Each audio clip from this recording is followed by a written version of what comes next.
A ver, ¿qué más? La primera parte es entonces la que describe los componentes de la neurona. Como habrán visto, la neurona está especializada en generar y transmitir señales eléctricas, y eso lo hace gracias a la estructura, la forma que tiene. Y bueno, está el soma, las dendritas, el axón y el terminal axonal. De estas partes de la neurona, ¿alguna duda? ¿Quieren que explique algo de esto?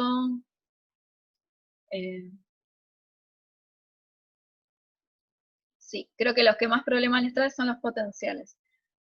Pero una cuestión importante es que para que podamos entender bien cómo se comunica la neurona, es muy importante saber cómo está hecha, ¿sí? Con qué partes tiene. Bueno, tipos de neuronas. Membrana celular. ¿Sí? Esto es fundamental. Cada vez nos metemos en un tema más importante. Membrana celular. Es muy importante que esta parte sepan, ¿sí?, que son los canales iónicos, las proteínas señal y los tipos de canales iónicos, que están los pasivos y los activos, que tienen funciones distintas. Respecto a esto, ¿algo que quieran preguntar? Que veamos.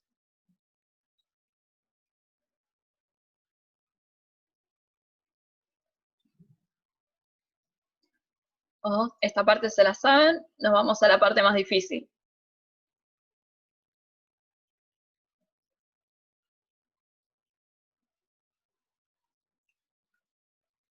Bueno, potenciales. ¿Entendieron la parte? A ver, que tengo una notificación. No, no sé. La parte de los iones. ¿Sí? De cuáles están.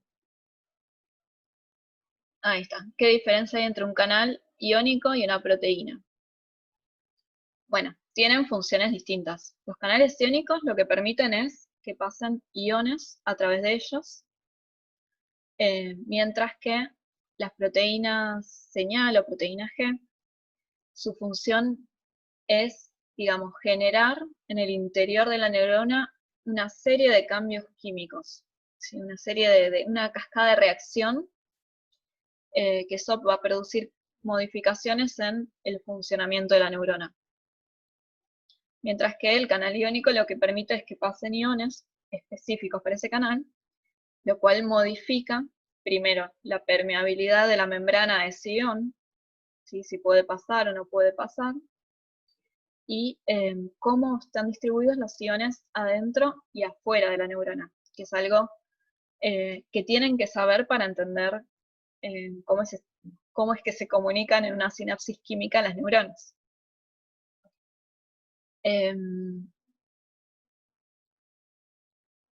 ¿Quieren que veamos? Yo dejé preparado un dibujito para este fin, pues me imaginé que iba a ser un tema complicado. ¿Quieren que veamos el tema de cómo están distribuidos los iones? ¿Entendieron ese tema de cómo es la distribución de los iones cuando la membrana está en reposo? ¿Cómo es que se mueven por las gradientes? Sí, explicar. Bueno, vemos el de los iones. Voy a ampliar un poquito esto. Y a ver, así puedo escribir.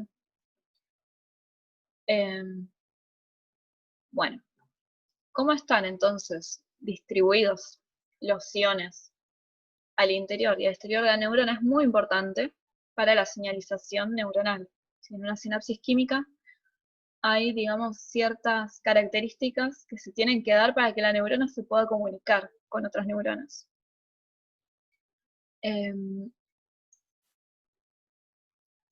Vamos a ver. Uno de los iones es el cloro. Quedó muy grande. Si lo puedo achicar un poquito. Ahí está. El cloro, que es un ion negativo. ¿sí? Es decir, tiene una carga negativa. Por eso le pongo el menos. El cloro, ¿sí?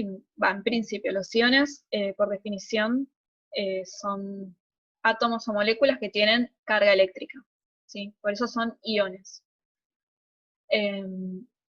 Entonces, el cloro es un ion que es negativo y que está más concentrado en el exterior de la neurona. Esto quiere decir que tenemos más cloro afuera que adentro, ¿sí? Otro ion que está más concentrado en el exterior es el sodio. Le vamos a poner, a ver más cómo era, ahí está. Sí, el sodio se escribe Na+. Entonces, tanto el cloro como el sodio están más concentrados afuera de la neurona que adentro, por eso los dibujo afuera. Por el contrario, en el interior de la neurona vamos a tener una mayor concentración de potasio. Vamos a ponerla por acá. Sí, tenemos más potasio dentro de la neurona que afuera. Y por último, creo que lo tienen en el gráfico, en algún cuadrito, vamos a tener esta A-, que se llama anión restante.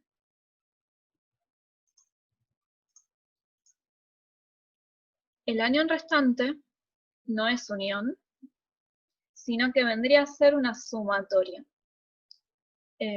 Vendría a ser, si nosotros sumamos todo el resto de cosas que tenemos dentro de la neurona, ¿sí? Todas las otras moléculas y átomos que tenemos dentro de la neurona, que tienen cargas positivas o negativas, nos va a dar, si esa suma nos va a dar como resultado un valor negativo, que es que la neurona está, es más, digamos, tiene más cargas negativas que positivas en su interior.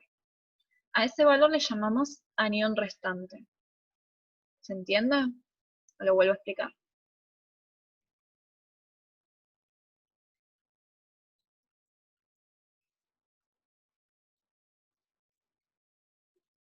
¿Sí? La ponemos como, digamos, no es un ion, pero hace falta que lo pongamos porque el interior de la neurona es más negativo que el medio externo. Entonces, si nos queda solamente el dibujito del potasio, que es positivo, puede ser que esto traiga, digamos, alguna confusión.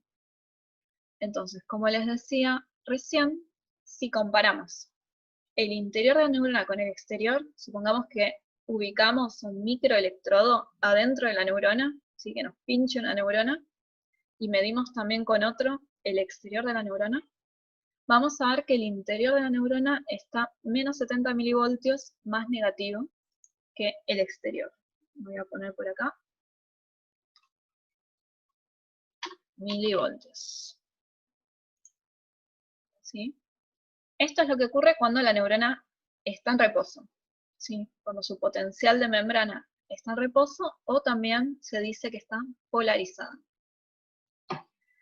¿De esto tienen alguna duda?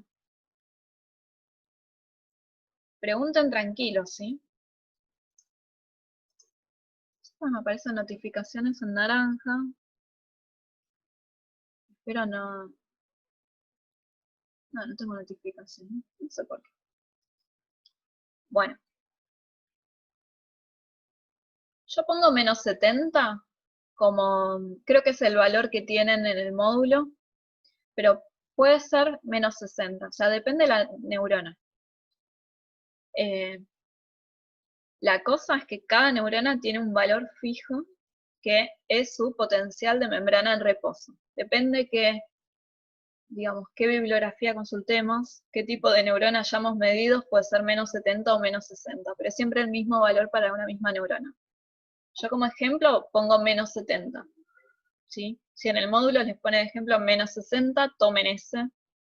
¿Sí? La idea es que es un valor fijo y que es más negativo el interior que el exterior. Digo esto porque me parece en algún lado dice menos 60, que ahí me preguntan. Nosotros vamos a tomar menos 70. Entonces, respecto a los iones, bueno, habrán visto que se pueden mover de un lado al otro de la membrana a través de los canales iónicos y gracias a una fuerza que los impulsa, que son las gradientes.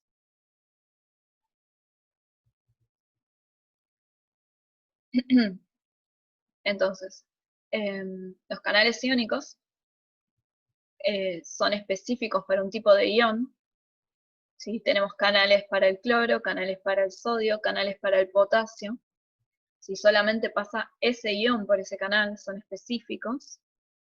Y van a pasar gracias a las gradientes, que son las de concentración y el gradiente eléctrico.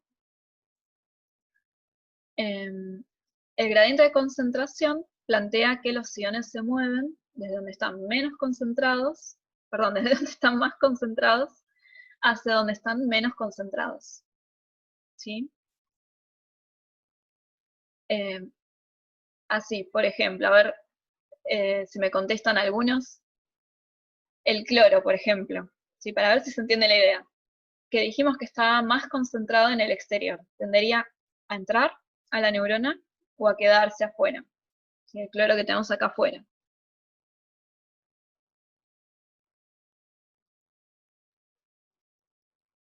Entrar, perfecto.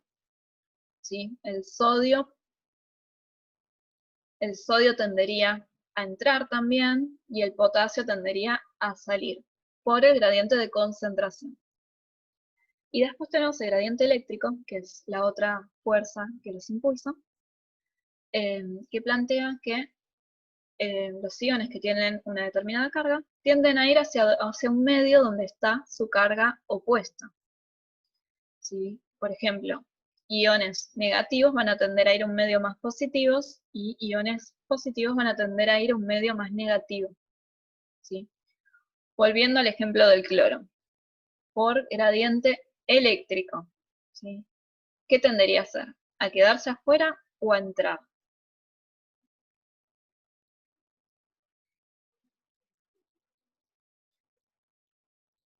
Bien. Quedarse afuera, entrar, afuera.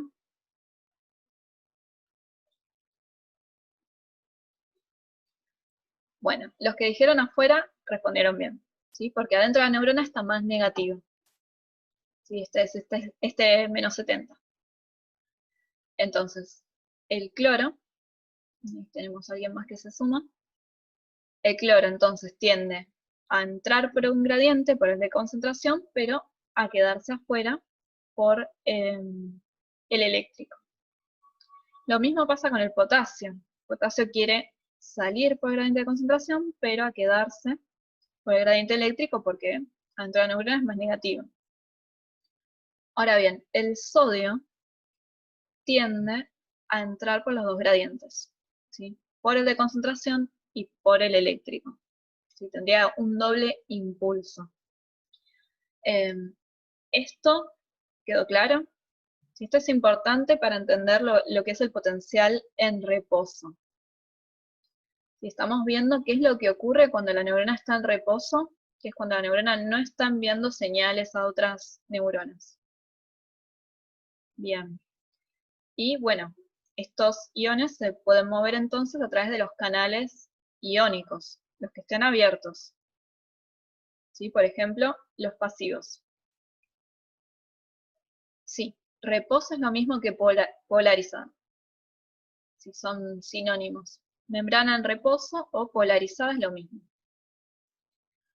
Entonces, esta, digamos, vendría a ser la situación de la neurona que se encuentra en reposo.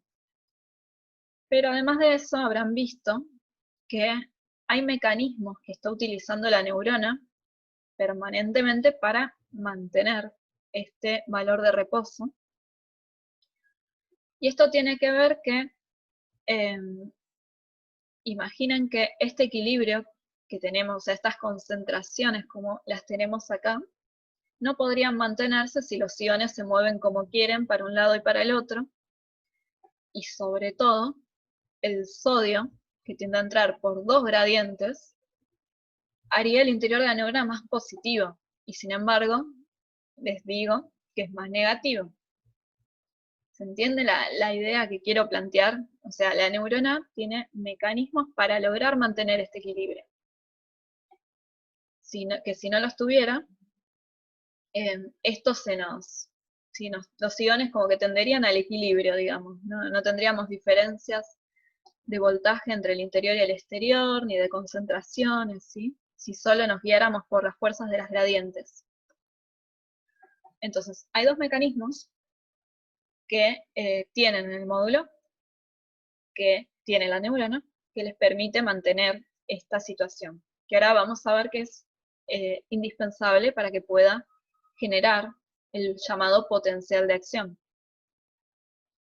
Uno de los mecanismos que les mencionan es la cantidad de canales que hay, de canales iónicos que hay para el potasio y para el sodio.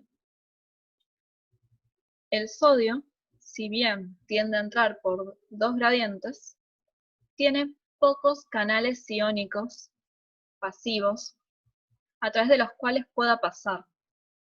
Entonces, por más que hay un gran impulso que lleva al sodio a entrar a la neurona, este se encuentra limitado en que hay pocos canales para ingresar.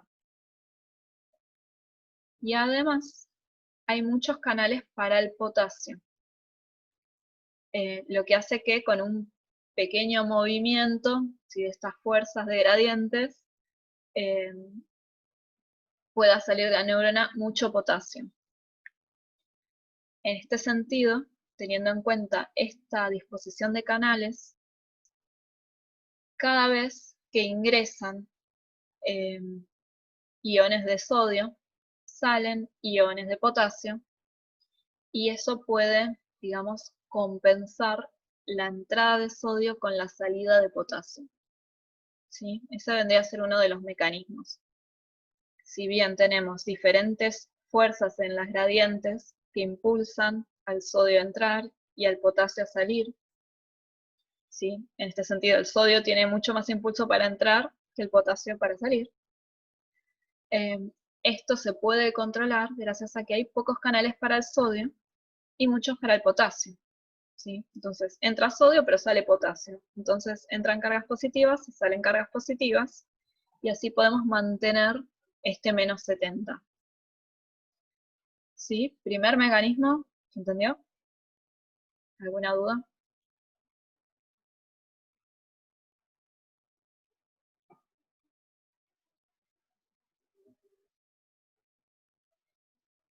Sí, el sodio tiene pocos canales pasivos.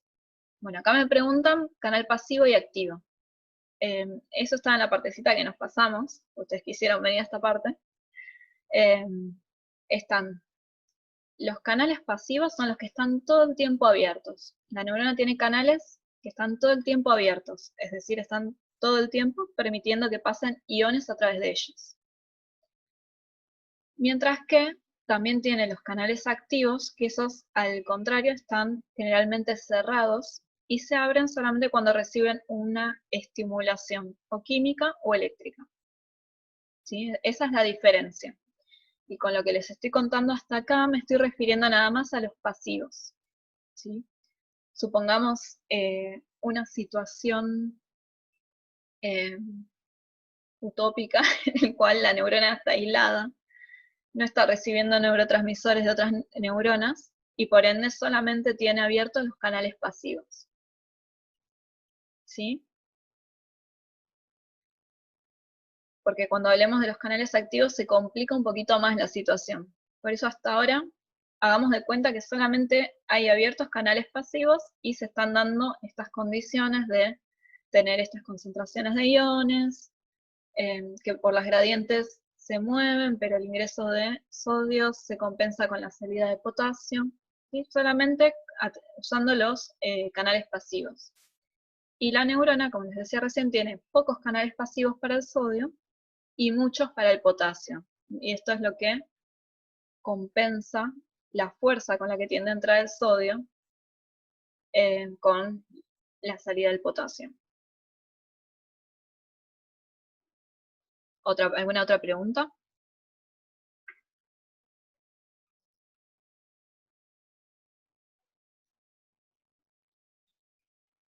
Bueno, entonces ese es el primer mecanismo.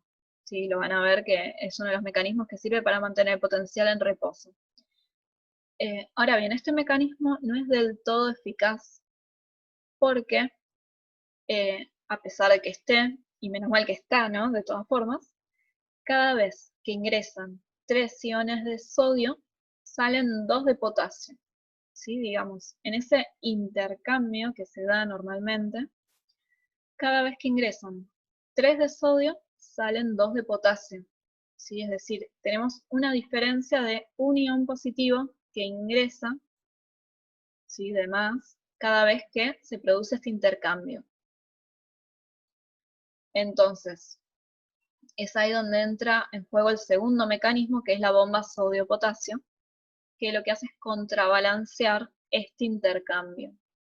La bomba sodio-potasio saca 3 de sodio y mete 2 de potasio. Se hace exactamente lo contrario a lo que ocurre por las gradientes.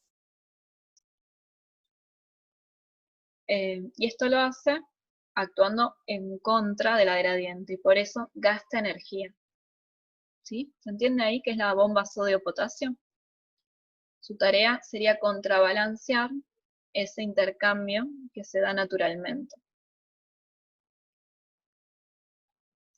¿Preguntas de la bomba sodio-potasio?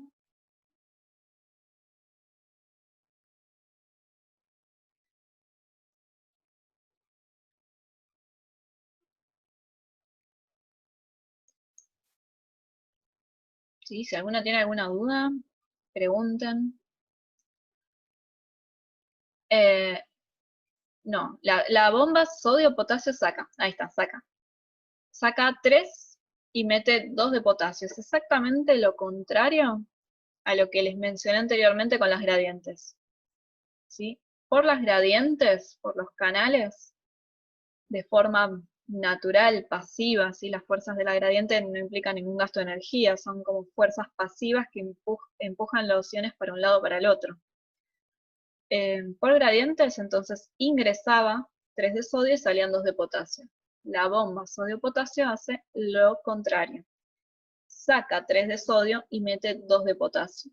¿Sí? Es lo mismo, pero al revés. Y es en contra de la gradiente.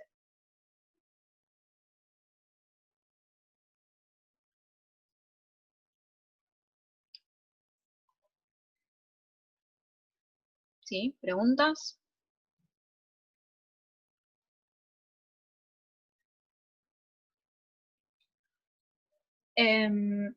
Hasta acá, entonces tenemos lo que vendría a ser el potencial en reposo o que la neurona está polarizada. Y solamente hablamos de iones, canales iónicos pasivos. Ahora bien, yo en el dibujito les puse acá que hay otras neuronas y estas otras neuronas liberan neurotransmisores. Vamos a dibujar. Y los neurotransmisores lo que van a hacer es activar canales iónicos activos que estaban cerrados. ¿Sí? Al hacer esto y al abrirse canales iónicos que antes estaban cerrados, se va a producir el ingreso o la salida de iones dependiendo de las gradientes. Y esto va a producir cambios en nuestro potencial en reposo. ¿Sí? Por ejemplo, si los neurotransmisores que libera esta otra neurona abren, por ejemplo, canales de cloro e ingresa el cloro, van a ingresar iones negativos al interior de la neurona y esto la va a hacer un poco más negativa. ¿Alguien preguntó algo? Escuché una voz. No, hiperpolarización. Exacto. Bien. A eso iba, ¿sí? Cuando entran entonces cargas negativas o por ejemplo salen positivas, el interior de la neurona se vuelve un poco más negativo y se produce una hiperpolarización. Por el contrario, si estos neurotransmisores me abrieran, por ejemplo, canales de sodio ingresa al sodio, volviendo el interior de la neurona un poquito más positivo, generando una despolarización. Sí, son canales ionotrópicos. ¿Sí? En esta parte de las proteínas señal o proteínas G no se habla después. Y se habla en aplicia de ese tema. Acá estamos ahora sí hablando de los canales activos.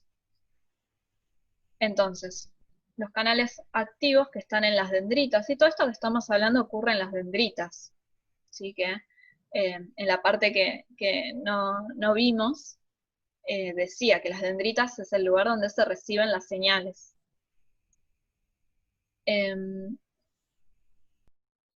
Entonces, los neurotransmisores lo que van a hacer es generar la apertura de canales iónicos activos que estaban cerrados, y ahí modifica la permeabilidad de la membrana a ese ion, ¿sí? Dependiendo qué canal abrió, y produce o una hiperpolarización o una despolarización, dependiendo de, bueno, para dónde se modifica nuestro potencial en membrana. Si, por ejemplo, se nos va a menos 75 y se vuelve más negativo, es hiperpolarización. Si por el contrario se nos hace más positivo, por ejemplo, se va a menos 65, es una despolarización. ¿Sí? ¿De estos términos tienen alguna duda? Si no, ya voy a empezar a hablar en términos de potenciales sinápticos o locales, que es lo mismo que les estoy diciendo, solamente que visto desde un punto de vista eléctrico más que molecular.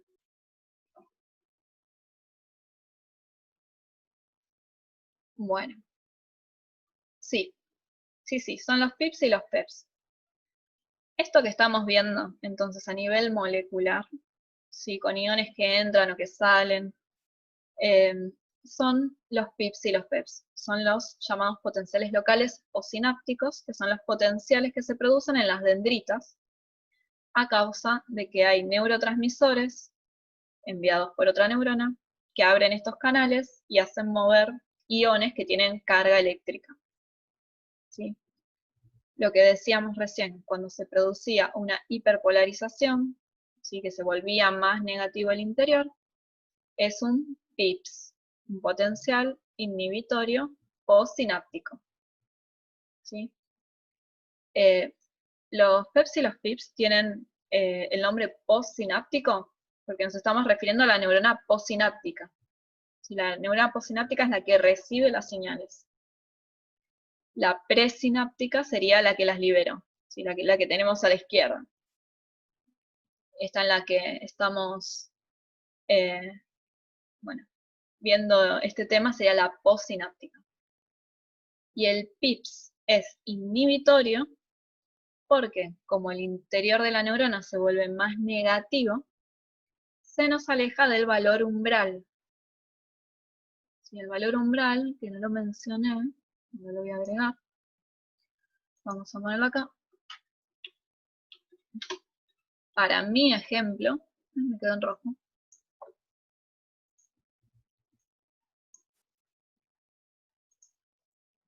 Para mi ejemplo, que elegí menos 70 como potencial en reposo, el valor del umbral va a ser menos 55. Siempre son 15 milivoltios por encima del potencial en reposo.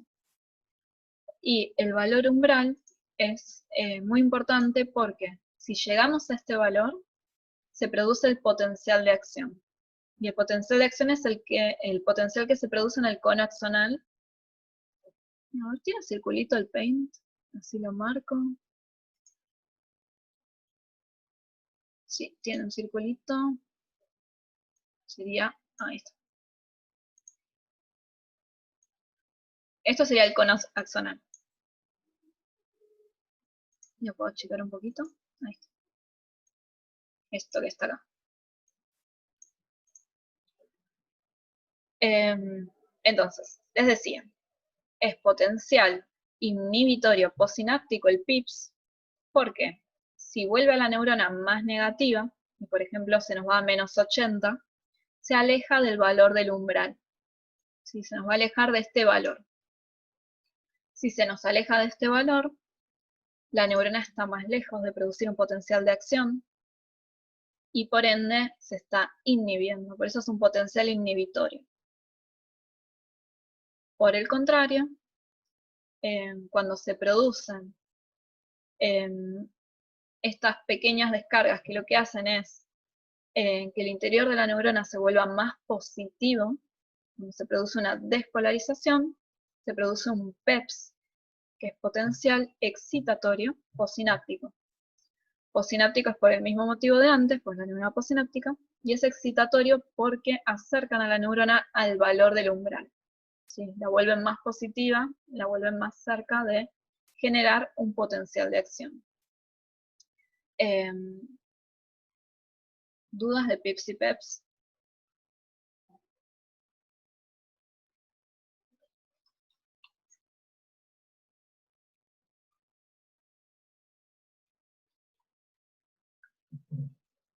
¿No tiene ninguna duda?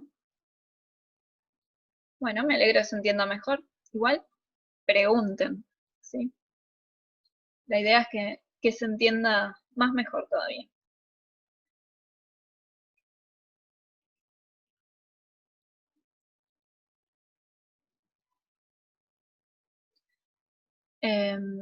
Entonces, los potenciales sinápticos o locales, los llamados PIPs y PEPs, son las pequeñas descargas que se producen en las dendritas y que, si lo vemos a nivel molecular, no es otra cosa que un movimiento de iones que tienen una carga eléctrica, ¿sí? Que por ende producen en la membrana estos potenciales locales. ¿Sí? Van a ver en el módulo que los potenciales locales tienen ciertas características que son de bajo voltaje, ¿sí? Es decir, son descargas pequeñitas, ¿sí? Tienen un valor bajo, no produce cada una de por sí un cambio grande en lo que es el potencial de la membrana.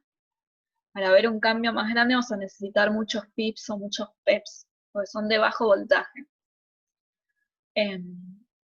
Se propagan localmente, y esa es otra característica, que es que se propagan por las dendritas hacia el soma, ¿sí? De forma local, digamos, no recorriendo una larga distancia, ¿sí? De forma centrípeta, ¿sí? Desde la periferia hacia el soma. Son graduados, esto quiere decir que dependen del estímulo que los genera. Si, por ejemplo, la neurona recibe muchos neurotransmisores, se van a producir muchos PIPs o PEPs. Si recibe pocos neurotransmisores, se van a producir pocos. Si depende de la cantidad de estimulación que está recibiendo la neurona. Entonces, les dije, se propagan localmente, bajo voltaje, son graduados. Otra característica que tienen es que pierden fuerza en la medida en la que se van difundiendo, ¿sí?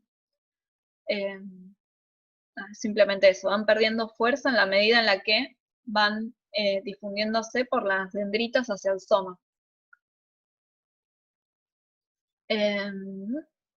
Y la última es que son pasibles de suma.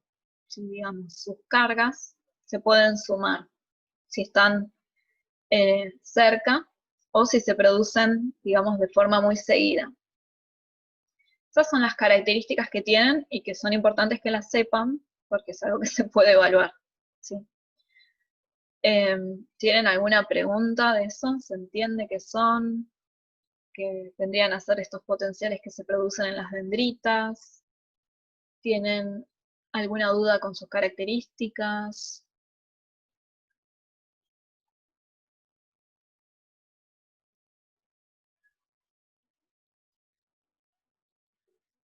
Si no, sigo.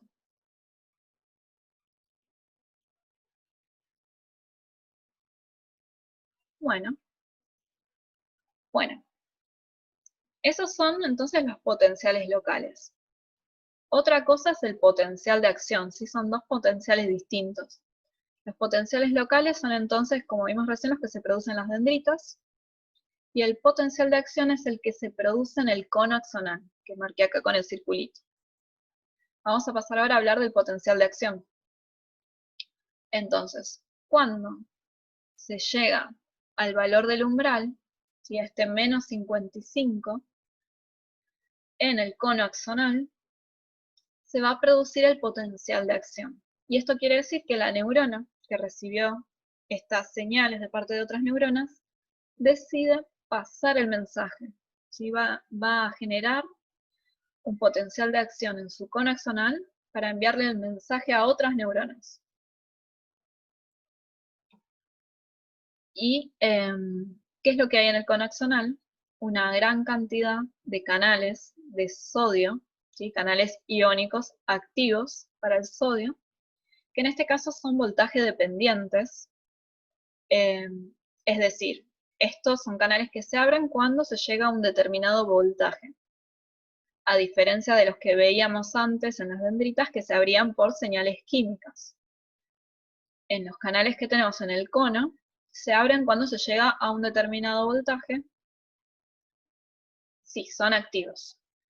¿Sí? Estos normalmente están cerrados y se van a abrir cuando se llega al valor del umbral. Por eso es importante el valor del umbral, porque va a ser el que active estos canales iónicos para el sodio que se encuentran en el cono.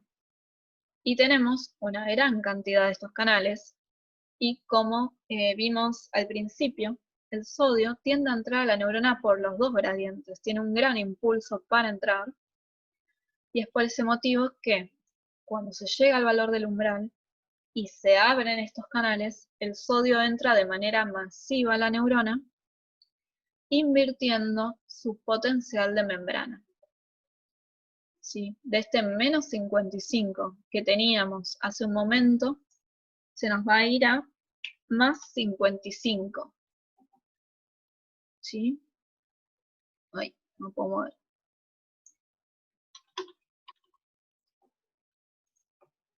Cuando se produce entonces el potencial de acción, se invierte el potencial de la membrana. Ahora les voy a poner el gráfico, así lo vemos más fácil. Agrego otra cosa. Cuando esto ocurre, además se abren en el cono otros canales activos que son para el potasio, que también son voltaje dependientes y se activan cuando ocurre esta inversión del potencial. Y esto lo que va a hacer es que, a ver si me siguieron con esto. ¿Qué va a pasar con el potasio que está acá adentro? ¿Por qué gradientes va a salir?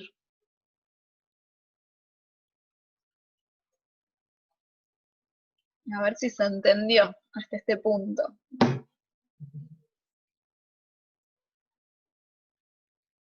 A ver, por concentración.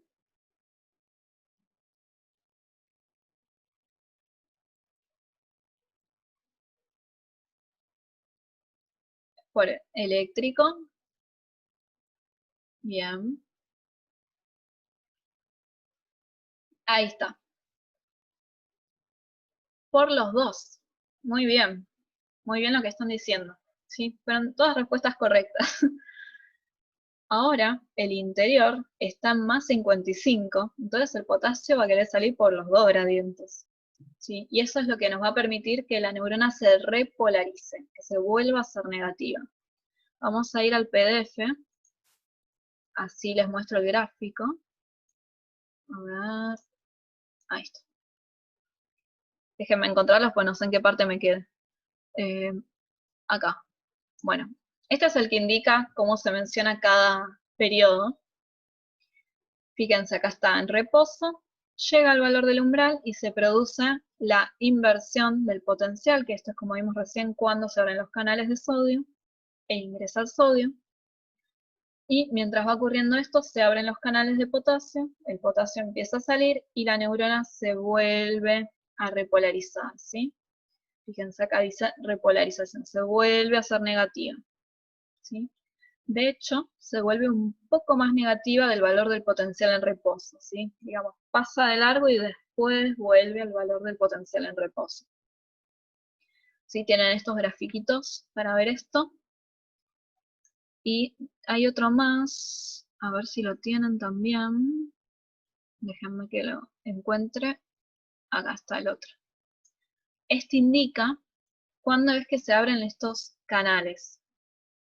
Fíjense, acá cuando se llega al valor del umbral se abren los de sodio.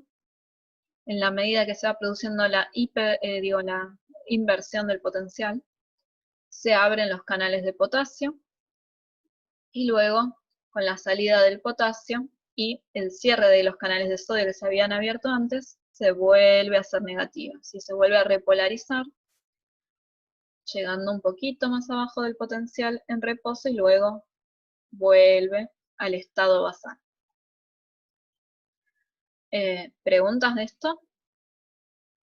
Esto vendría a ser el potencial de acción, la descarga eléctrica que se produce en el cono.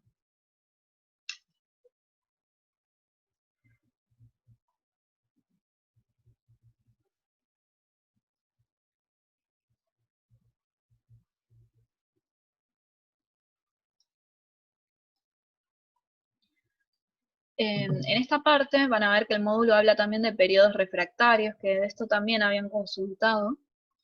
El periodo refractario absoluto es cuando la neurona se está repolarizando, ¿sí? Cuando la neurona se está repolarizando, no puede generar nuevos potenciales de acción, ¿sí? Necesita volver a hacerse negativa, reacomodar todo, volver a digamos, los niveles basales, para poder generar uno nuevo. Por eso es tan importante para la neurona estar constantemente buscando estar en su potencial en reposo, porque lo necesita para poder comunicarse.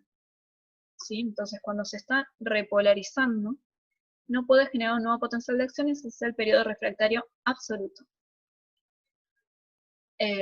También está lo que se llama el periodo refractario relativo, que es ven acá que tenemos una hiperpolarización, ese momento en el que se vuelve un poco más negativa que el valor del potencial en reposo. Eso vendría a ser el periodo refractario relativo, y tiene este nombre porque puede, durante este periodo, volver a generar un potencial de acción, pero va a necesitar una mayor estimulación que si estuviera en su valor de reposo. Y eso tiene que ver con que está más negativa que el valor del potencial en reposo. ¿Sí? Acá está más o menos en menos 75 en vez de menos 70. ¿Sí? Puede producir un potencial de acción desde acá abajo, pero va a necesitar muchos más PEPs que si estuviera en menos 70. Bueno, ¿preguntas de esto?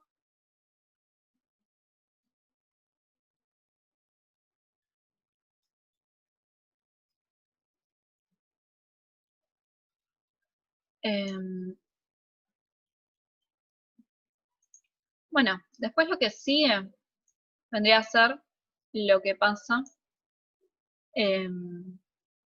sí, acá en el axón.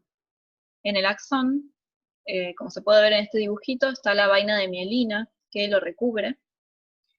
Y es fundamental porque acelera la velocidad de conducción. ¿Sí? Nosotros vamos a tener un potencial de acción que se produce en el cono axonal y que va a viajar por el axón. Y esta descarga va a llegar hasta el terminal gracias a que está la vaina de mielina evitando que esa señal se pierda en el camino. El potencial de acción tiene características, como mencionamos antes con los potenciales locales, y tiene características distintas, ¿sí? Es de todo o nada. Esto tiene que ver con que si se llega al umbral se produce, si no se llega no se produce. Se propaga a distancia, ¿sí? Se aleja de la neurona por el axón y se propaga a distancia, recorre un camino más largo. Tiene siempre el mismo valor para una neurona, ¿sí?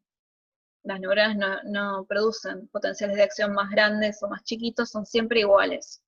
¿Sí? Lo que puede llegar a variar es qué tan seguidos los hagan, pero tienen siempre el mismo valor. ¿Sí? En este sentido, no son graduados como los otros. Son unidireccionales, ¿sí? Siempre va hacia adelante, siempre va desde el cono hacia el terminal. No son pasibles de suma. Y además el potencial de acción es, digamos, es saltatorio. Creo que es esa la palabra que tienen en el módulo. ¿Qué quiere decir esto? Y acá me gustaría tener, bueno, voy a usar el lápiz. Dijimos, se produce un potencial de acción en el cono. El impulso sale. Y va a llegar a, ven acá que hay un espacio que no tiene mielina. Esto es lo que se llama nodo de Rambier. Entonces, el potencial de acción sale, pasa por la mielina y va a llegar al primer nodo de Rambier. En este lugar vamos a encontrar lo mismo que teníamos en el cono. Van a haber canales activos para el sodio y para el potasio, ambos voltaje dependientes, y va a ocurrir exactamente lo mismo que vimos hace un momento con el potencial de acción. Se abren los canales de sodio, entra el sodio, se abren los canales de potasio, sale el potasio y se produce el potencial de acción. ¿Sí? Se va a producir un nuevo potencial de acción en el nodo de Rambier. Este potencial de acción sale y de vuelta llega al siguiente nodo de Rambier, donde se produce un nuevo potencial de acción. Y así se va produciendo una y otra vez, y por eso se dice que es saltatorio, va saltando de nodo a nodo, en donde en cada uno de ellos se va a producir un nuevo potencial de acción. ¿Preguntas del potencial de acción? Y me faltó agregar que es unidireccional, como les decía, y siempre va hacia adelante, porque hacia atrás no puede, porque los canales que se abrieron previamente están en el periodo refractario. Así que solamente puede ir hacia donde hay canales para abrir. Entonces siempre va hacia adelante. Y de esta manera no pierde fuerza. ¿Sí? Ese potencial de acción llega a su terminal a pesar de la larga distancia que pudo haber recorrido. Bueno, son 8:20. Lo que seguiría ahora sería ver qué pasa en el terminal. Si ya acá, bueno, podemos ver eso. A ver qué pasa cuando llega el potencial de acción al terminal. En el módulo tienen las imágenes. Tienen una descripción, como pueden ver acá, de qué hay en el terminal. Si hay mitocondrias, hay vesículas con neurotransmisores, aparato de Golgi, están los microtúbulos, ¿sí? Bueno, son todas organelas y neurotransmisores que son fundamentales para que pueda comunicarse, ¿no? Bueno, ¿qué es lo que pasa cuando llega el potencial de acción a los terminales? En este caso, vamos a tener también canales iónicos activos, voltaje dependientes, pero en este caso va a ser para un ion que no habíamos nombrado hasta ahora, que es el calcio. Si tenemos el calcio, le vamos a poner 2 más, porque es un ion positivo, pero aparte tiene 2 cargas positivas, así que ahí vamos con el calcio, ¿sí? Primero que nada, saber que tenemos calcio, y el calcio está más concentrado afuera que adentro, y es positivo.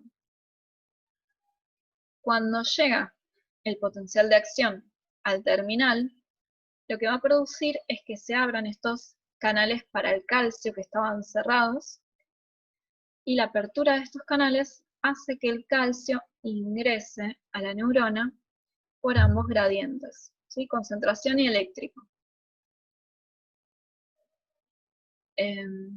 ¿Sí? Pues en esta parte no se nos produjo la inversión del potencial, así que está negativa.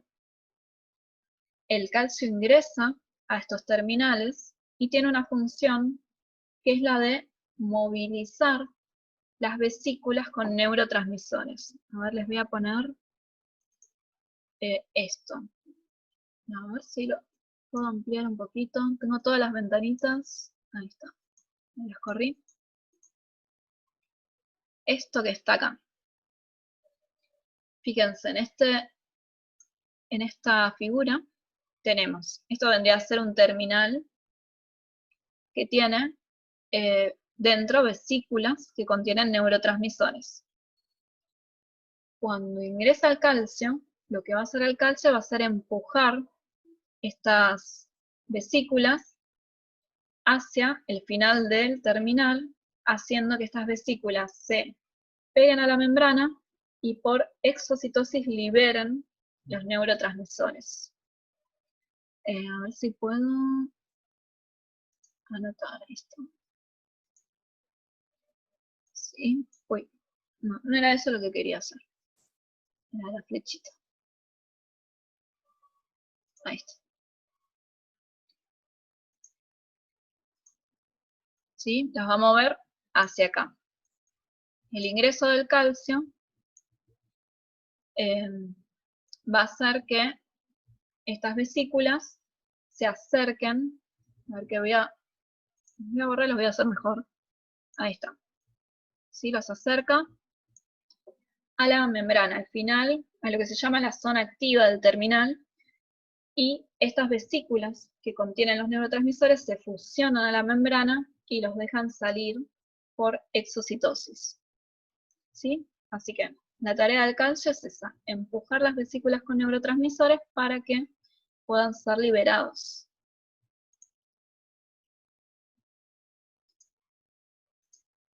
Entonces, esta neurona va a liberar neurotransmisores, ¿sí? Y ahora tenemos, digamos, una nueva sinapsis en donde este componente es el presináptico, ¿sí? El que libera los neurotransmisores, y luego van a haber otros componentes postsinápticos que van a ser los que los reciben.